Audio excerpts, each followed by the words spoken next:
Hi, welcome back to another one of our Summer Rewind episodes. This week, I'm featuring Wendy Hooton, and she was originally featured in episode 10. And I thoroughly enjoyed re-listening to this episode in preparation. And at one point, I teared up. On the second go around, I teared up again. And it was the same point where I teared up in our original conversation.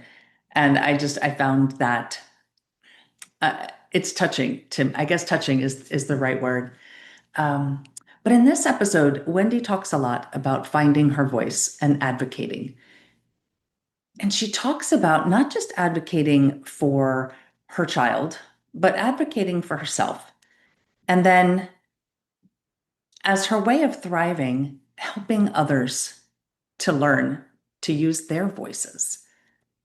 And it was a wonderful, wonderful episode. And I think the thing that I took away from it the most, other than finding your voice, is finding your joy. Because even in the midst of the most traumatic experiences, we can find some joy, something. Even if it's small, we can find some joy. So I'm going to encourage you to find joy in this episode and to find joy in your own life. And with that, here is my conversation with Wendy Hooton. Are you walking through a storm that feels like it will never end? Do you wonder if life's storms have stolen the beauty from your life for good? You're in the right place. My name is Heather, and like you, I've been through a storm or two and wondered if life would ever be beautiful again. Here we share warriors' words, stories of discovering beauty after battles, and the worth in your wounds. Pick up your sword or boxing gloves and join the battle. Your words are powerful, my friends. Make them warrior words. Welcome back to the Warrior Words podcast. Today we are sharing joy, talking about superpowers, and quite possibly starting a third-party campaign for president. Want to know more? Keep listening. Our guest is Wendy Hooton, a mom, author, and advocate, someone I have the pleasure of calling a friend, even though we've never met in person. Wendy is an author, speaker, Down syndrome advocate, and a warrior. In her chapter, I Am, of the anthology Share Your Brilliance, Wendy provides an overview of how she began to earn her warrior status, circumstances that forced a young girl to grow up quickly. Then, at the age of 23, 3 hours into her journey of motherhood, Wendy was surprised by her baby's Down syndrome diagnosis. That day, she became a teacher and a student. Her warrior status kicked in full force. Through healing, hope, and humor, Wendy shares her journey of her son's unexpected Down syndrome diagnosis in her memoir, Big People Don't Pee in the Park, which was released in October 2023. She hopes to create a dynamic space of connection and provide resources to help others reach their warrior status. We had a lot of fun during this conversation, but also shared some important stories and lessons. Before we begin, it's time to share another wonderful review. This one is from Women Finding God, Stories That Need to Be Told. This podcast is what I needed years ago as I was trying to heal from my abusive marriages. I love that Heather is being brave enough to share not only her story, but the stories of others, all while encouraging us to keep growing and thriving. Her story is inspiring. Wow. So sad and so sorry to hear that you had to experience that too. I hope you have found healing and found a way to thrive now. I appreciate your bravery and your kind words. Would you like me to read your review on an upcoming episode? Please go to Apple Podcasts and leave a review for the show. Your comments and star ratings help people find the Warrior Words podcast, and it only takes a few minutes of your time. All right. As you heard in today's intro, I am honored to have Wendy Hooton on the podcast today. Welcome to the Warrior Words podcast, Wendy. Hi, thank you. Thank you so much for having me, Heather. I'm so excited for you and doing this project. Yeah, thank you so much for giving your time. I just appreciate you being here and willing to answer our questions or my questions.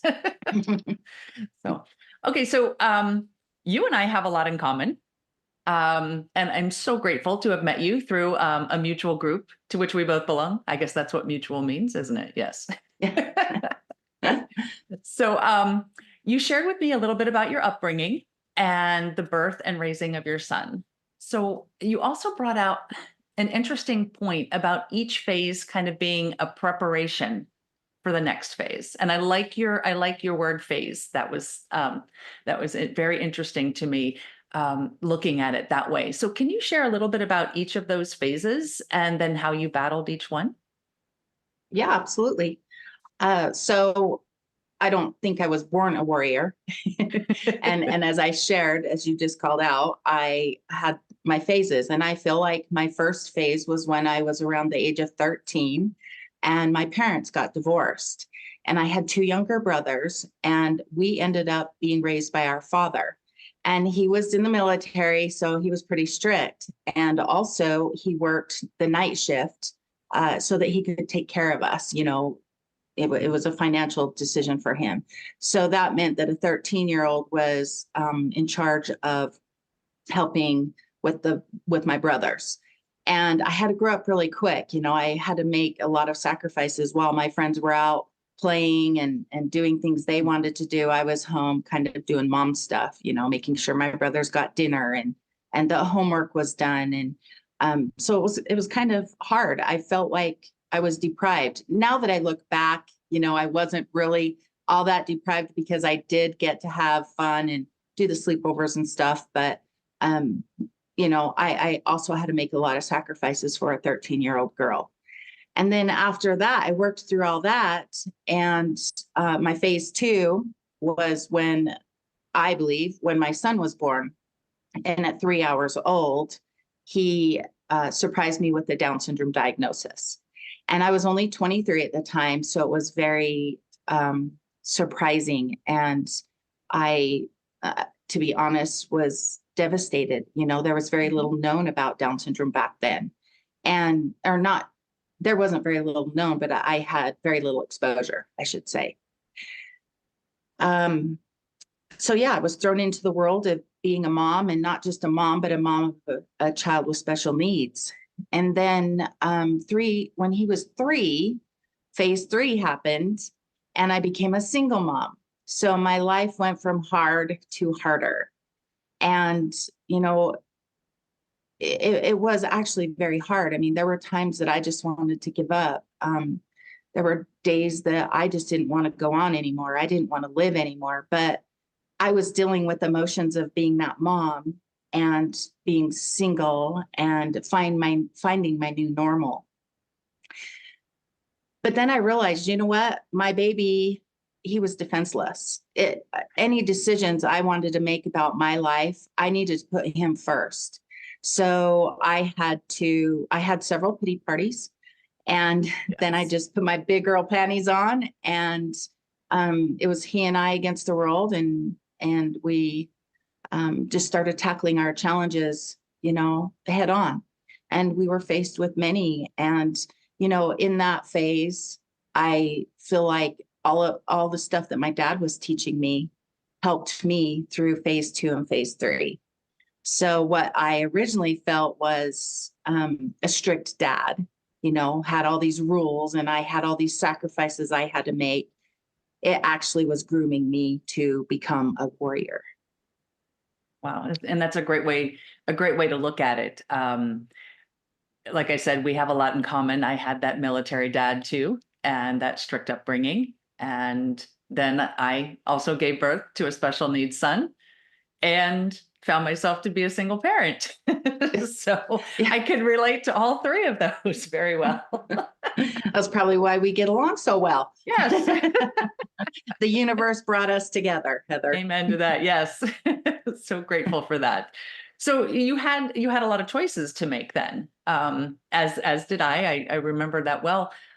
So when you learned of Matt's diagnosis, and I'm sorry, I introduced Matt's name before you brought him up. So but Hey, I'm just Matt's mom, so yes, I can relate to that. We sometimes lose our identities when Yeah. we have. Well, I think every mom to a certain degree, and then moms of special needs kids. It's we put our kids first, and sometimes to our own detriment.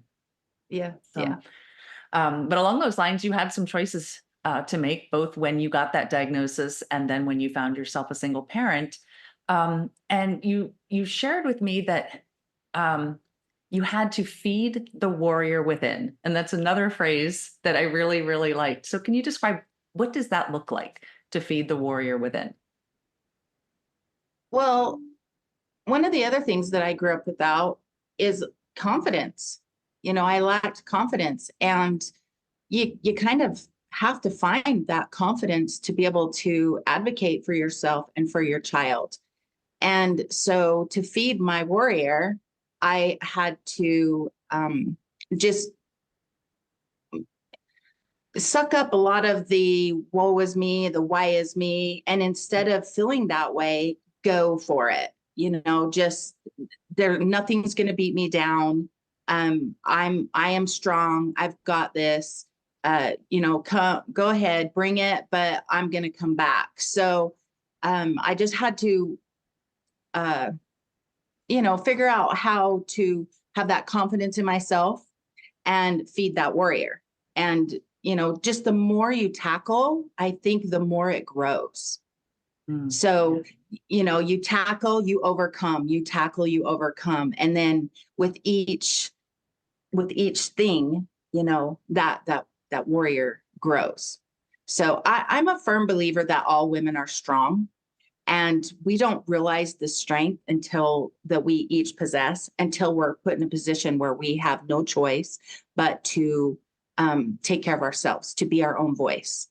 And so it's just not letting other people tell you what you can and can't do. I can and I will do this. And it's that thought process, that mind strength, all of that helps, or it helped feed me, and that I try to get other women to understand and believe in themselves as well. If that makes sense. No, it does. It does. And you bring up that point about your voice, Mm-hmm.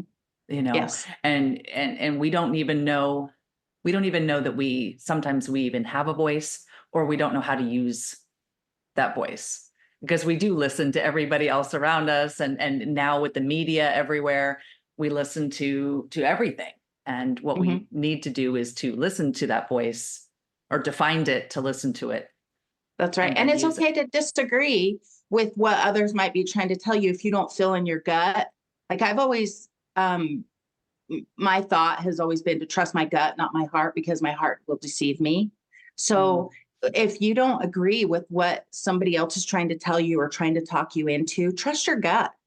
Listen to yourself. You know what's best for you and your child. If you have a child who has special needs or is differently abled, you are their advocate. You know what's best for them, and don't let others try to tell you otherwise.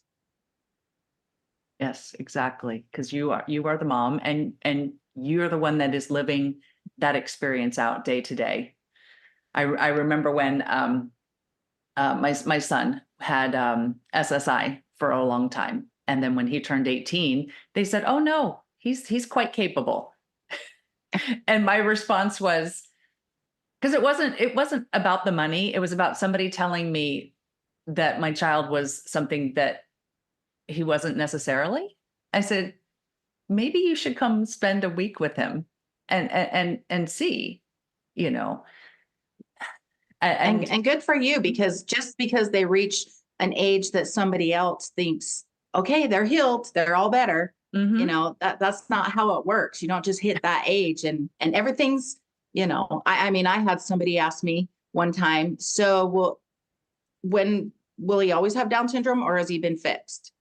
And I'm all, Wow. yeah, no, this is how. And so, it turned into an educating moment, but, yeah, we know what's best for our child. And like you just shared, and like I said, you got to be that voice. Yes. Yes, you do. So, which brings me to an interesting point. A mother's battle is never ever done. As both of our children are now adults, and especially when you are the special needs mom and they become adults, you don't have that age of maybe emancipation, graduation. They don't necessarily do that like society says they should. Mhm. So, and you had turned that moment into an educating moment, a teachable moment. And I am reminded of the memoir that you just wrote that I have here that I absolutely love. So you're doing this in a way to educate others and to help them with their battles. So if you could share with our listeners a little bit about Big People Don't Pee in the Park, and maybe how the title came about. I think that's because you have a great sense of humor, and it is all throughout this book, in addition to all of the struggles and the battles. Well, thank you. It was important to me that I write a book that was full of humor. So basically, when I've always wanted to write a book, I just had a different idea of the book that I was going to write. But after the pandemic, I found myself, well, actually, let me step back even further. Right before the pandemic, I unexpectedly lost both of my parents within 4 months of each other. And so, I found myself wondering what my purpose was, because I watched my dad's stuff end up loaded off to go to the recycle or to the Goodwill or to, to be donated, and I just looked at all of his stuff being hauled away, and I found myself wondering, what is my purpose? And I think a lot of us experienced that around the pandemic, or right after the pandemic. And so I became a part of the Great Resignation. And after 36 years, I resigned because I one day was sitting on my couch reading a book, and I heard this voice say, "Help them." And I was like, "Help them?" Well, I had recently been online on social media, and I had seen some parents post in our Facebook page about their diagnosis and how they were struggling processing the information. And when I heard that voice say, "Help them," I thought, they are so new on this journey that they have no idea of how amazing this is. And not to sound cliche, but it is an amazing journey, and it's one that I wouldn't trade for anything. Yes. Coming from in the beginning, when I was devastated and so afraid, to now 33 years later saying, "Oh my gosh, it's the best thing that ever happened to me." So I decided to write my book, Big People Don't Pee in the Park. And I decided to share stories. Each chapter is a story. So I decided to share stories of the funny or uncomfortable situations my son has put me in throughout his life, and then the humor that goes with it. And it was important to me that I write humor into it, because I wanted these parents to, one, have a glimpse into their future, a window into what their life is going to be, and two, to see the funny, to laugh. Because who couldn't use a little bit of laughter, Right. In our hard times, when we're trying to process. So I that's why I decided to write this book. And I did share in my first 3 chapters how my journey began. And I was very authentic. I was very nervous about putting that out to the world, because some of the details in those chapters are things I had never shared with anyone. And at the advice of, I had 2 mentors who helped me write my book. And at the advice of them, they suggested that I keep those emotions in and that experience in, so that the parents could find me relatable to them. So I was very authentic. and very nervous about sharing it with everybody. So I go from those first 3 chapters, and there are a few chapters in there where I do share some hard things. But for the most part, I did try to focus solely on humor. And the title, Big People Don't Pee in the Park, that actually was a title that I thought of years ago. I mean, my son was 10, so probably 23 years ago. But it was going to be a different book. And then when I started writing this book, I was like, this title belongs to this book, because right from the get-go, right from the cover, my hope is to draw in those parents or anyone who needs to read this message and make them pick up the book and see what it's about and want to buy it and read it. So, but it is about one of the chapters in my book, a situation that my son put me in at a park when he was, I just mentioned, 10 years old. And I found myself hollering out, Matt, stop. Big people don't pee in the park. And he happened to be peeing in the bushes because he needed to go to the bathroom so bad. So that's the story of how my book came to be and the reason why I wanted to write it. And the feedback I've received has just been overwhelming. I never dreamed that I would reach the audience.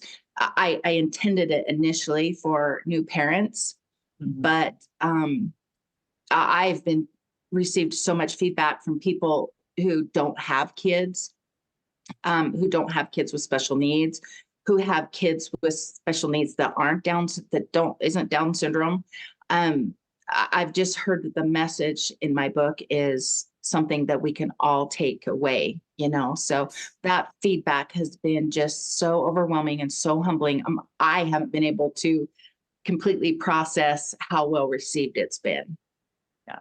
Well, I will say, if you see, there's a couple different pieces of paper in here, and one of the pages that I marked was one of the things that you talked about. And I'm not gonna read it out loud, but I will let everyone know that they need to read pages 28 and 29, because it's exactly what Wendy was just talking about. And I had to stop when I read that because it made me tear up.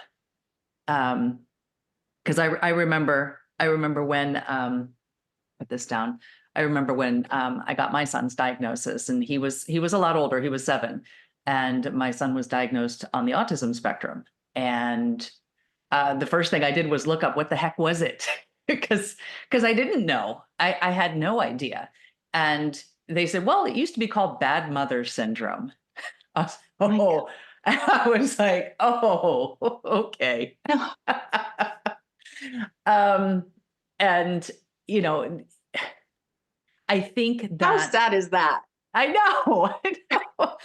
Yeah, it took me a bit to recover from that one. Yeah, I've never heard that. And that's horrifying. I can't remember where I read that. It probably was not in the DSM-4, because that's what I was looking in at the time. I think we're up to 5 or 6 now. I don't remember, but I was devastated. And, to be able to have a book or a resource where you get that glimpse into the future, whether it is, hey, this is what your life's going to be like, this is the reality of it, or, this is the humor of it, this is the joy of it, this is the love and experience of it.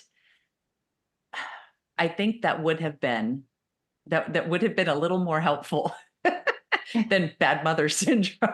Right. The information that's out there, or that was out there for us at the time, it was just as scary as reading or hearing the diagnosis. Right. So I can't even imagine reading something like that. You just mentioned something that I actually put in my book, and that is that my son was probably a teenager, maybe even in his early 20s. And I was complaining about something. I was sharing a story at work one day at lunch, and I was so frustrated with something that Matt had done. And all of a sudden, one of my friends at the table just said, you do realize that Matt is no different than our children, right? And I went, well, I'm trying to show the world that. And she goes, no, seriously. The difference is you're experiencing this 15 years later than we did. So anyway, that was an eye opener for me, because all this time I'd been advocating for him and thinking, that the world was just, against us. And it is in some aspects, but overall, my kid was just like their kids. So that was reassuring to hear. Yes. And they do the same things. It may be at different times. And one of the things that I learned is you still celebrate milestones, and sometimes you just celebrate them at different points along the highway. Yeah, exactly. And to be thrilled when your child, does this or does that. And okay, so maybe Sally's kid did it at age 2 and your kid does it at age 10. It's still a milestone, and it's still progress for your child. And yeah, they do the same things. They live the same. Yeah. You articulated it better. No, for the most part they do, but we still have our challenges. Yes, we do. So, but you also brought up that you had to be an advocate and you had to find your voice, not only for Matt, but for yourself. And you were sharing that before this book, there was another one where you wrote about a little bit more about yourself. Can you share a bit about that too? Sure. 2023 was a great year for me because I had the opportunity to participate. I wrote my book, and then I participated also in an anthology. And that's where several authors come together with a story, to complete another book. And in my chapter, I wrote my chapter is titled I Am. And I decided in this book to write about me, what made me me. And so I shared, some of the information about me growing up and my dad's being strict and stuff. But I just wanted to introduce Wendy, who am I? And like I shared, I've struggled with confidence. I've had to find my inner strength, and my dad, as strict as he was, he taught me so much that I didn't realize until later in life. And, what I perceived as being strict was actually what I call grooming me with my superhero powers. And so I call my dad my own Stan Lee, because he was creating a little super mom, so to speak. But, he was strict. He was on a budget, and, he raised us kids, and I had to, and as a result, I am a strong, independent, oh my gosh, I call it menopause brain. I can relate. Determined, reliable, dependable, committed.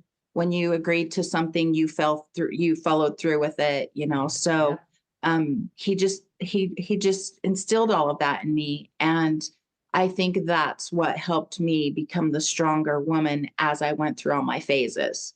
So I share those parts in that story about how I learned what I learned, and how I got my strength and got my voice, and how attitude, attitude is a lot of what feeds that warrior.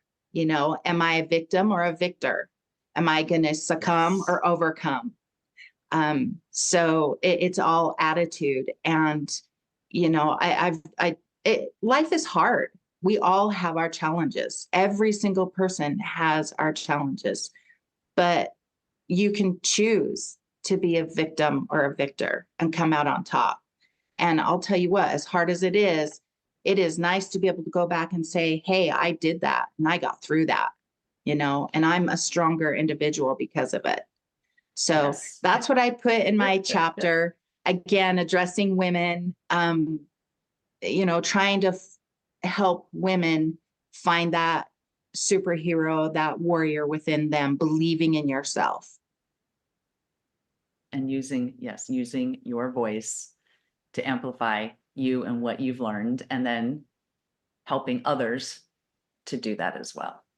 And Right. that's my definition of a thriver, is being able to take those, the stories that you just shared and the lessons you learned as a result, and then being able to pass them on either to future generations or to the current generation even, and help them with their battles and help them feed their warrior within. One of the things that we like to talk about on the Warrior Words podcast is thriving after the traumatic events. And as I mentioned before, mom's battles are never done. And so I don't necessarily mean to use the word thriving after, because I think we continue we continue to battle day after day. And so, but going back to the concept of thriving, how do you see yourself thriving today after the 3 phases that you talked about throughout this episode? I love this question because it made me think. I honestly, in case you haven't been able to tell, I love to help. I love to help other people. And I feel like maybe that's one of the, how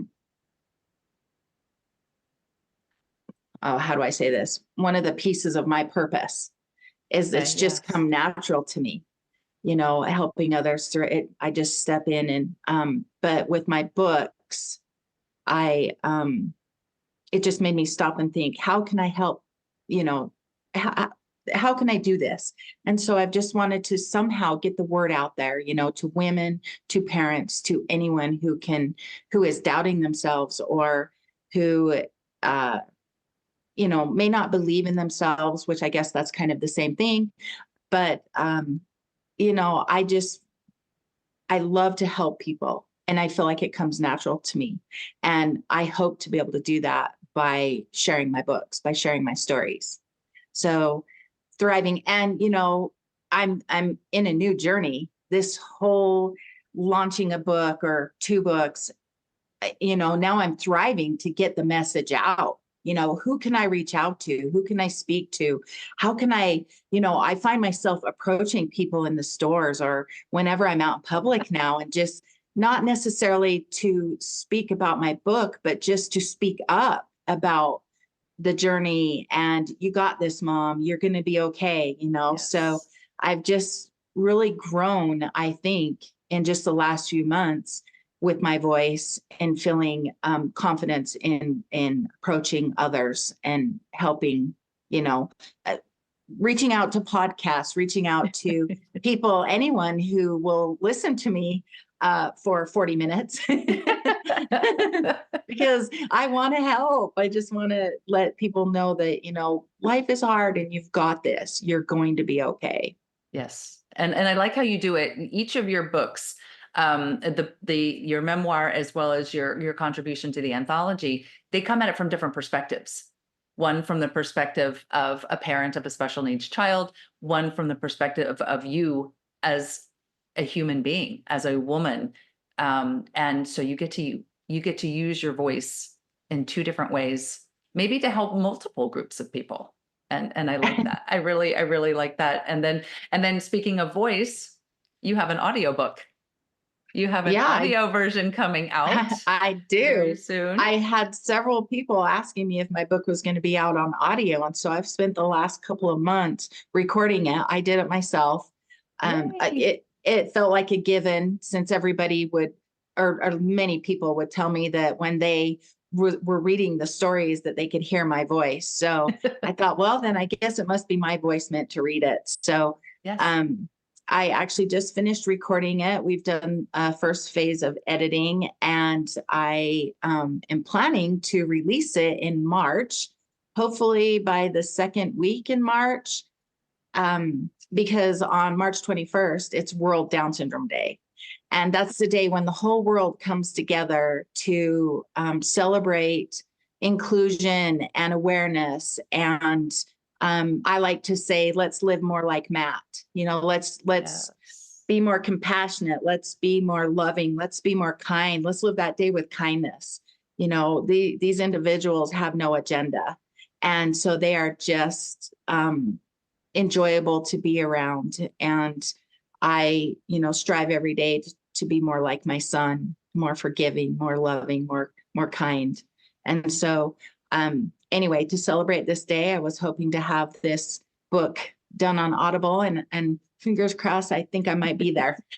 Well, congratulations. No, that is awesome. And what you said there, I strive every day to live more like Matt.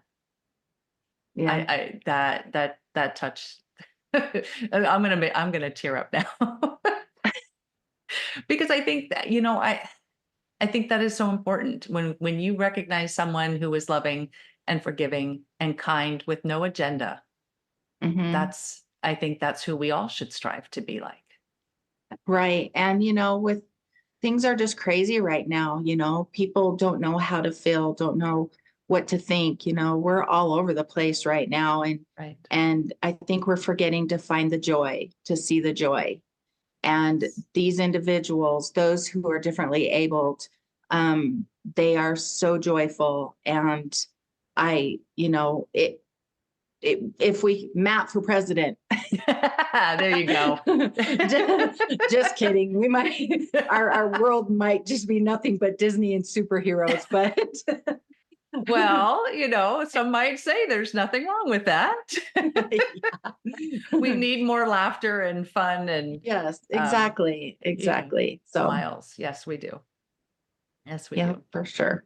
Okay, so as we wrap this up, do you have any last warrior words for our listeners that you would like to share with them today? I think I may have just said it. Live more like Matt. Live more like Matt. Yeah, let's find the joy and I end each of my days asking myself, 3 questions. What made me smile today? What are 3 things I'm grateful for? And did I live today? Did I love today? And did I matter today? So I guess that's more than 3 questions, but 3 series of questions. And it makes me just stop and think about that day. And then I wake up the next day and, just do my best to find the joy, to be the joy. I am still a work in progress. Aren't we all? Yes. Until the day we die. Yes. Yeah. But I'm more aware, and so I do really. So that would be, first of all, find your strength, find your voice, and find the joy. I guess those would be my warrior words. That. I love them all. Okay. So if anybody would like to come and get a copy of Big People Don't Pee in the Park or learn more about you and Matt, where can they come and find you? Well, my website is wendylhooton.com. And you can purchase my book on my site. There's a lot of information on my site about Down syndrome. I've got a little blurb out there introducing you to Matt. And I have some resources that I've put together to help new parents, just tips from a mom kind of thing. And then my books, you can get them anywhere. You can buy them online, Amazon, Barnes and Nobles, or Walmart, Books A Million. So anywhere you can buy a book online, you can buy it online. So, well, excellent. So I will make sure that we have the link to your website and link to buy the book. And then once it's available, we will put the link for the audiobook. So, thank you. I can't wait. Me neither. I learned that I really enjoy listening to audiobooks in the car. They're perfect. So yeah, I'm an audio queen. All right. Well, thank you, Wendy. You are so generous with your time and your lessons learned. And I really appreciate you and, just amazing, amazing time. So thank you very much. Thank you. And thank you for giving us this platform to share our stories and our message. So this is awesome. Thank you. Well, thank you very much. We'll see you next time. I hope you found Wendy's story inspiring. I sure did. Sometimes finding your confidence and your voice comes after many phases of battles. I love how through it all, Wendy remembers to find and savor joy. Then, combining that with humor, shows us in word and deed how to help others along life's journey. I also love the questions she asks herself at the end of each day. Do you have a way that you examine your day and how it went? If not, try adopting Wendy's questions and evaluate how you are thriving in your day-to-day life. Well, that's it for this episode. We'll see you next week. Remember, never lose your sense of humor, warriors. And Matt for president. Until we meet again, armor up, fight the good fight, seek beauty, and make your words warrior words. God bless.